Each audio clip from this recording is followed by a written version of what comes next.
We aren't talking enough about one of the most critical issues that will face the next U.S. president. Whether there's a second Trump term or a new Biden administration, the next president is going to have to grapple with and will have an urgent responsibility to make progress on the current stalemate with North Korea.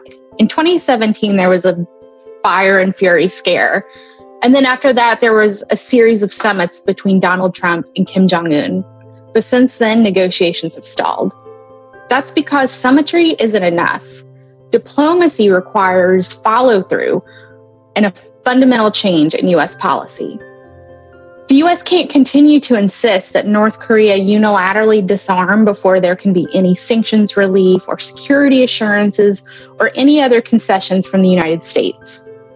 And ramping up pressure in the form of more sanctions or threatening military action, it only escalates tensions and helps North Korea justify keeping its nuclear arsenal. That's why Women Cross DMZ is joining with a coalition of national organizations to urge the next administration to embrace a step-by-step approach with concrete, verifiable actions. Only through building trust, through diplomacy and engagement, can we achieve goals such as denuclearization and peace. One of the most obvious things that the U.S. can do is to officially end the Korean War. It's the root cause of tension and hostilities on the Korean Peninsula. The two countries could also normalize relations, open liaison offices, and allow reunions between divided families, Korean Americans, and their families in North Korea.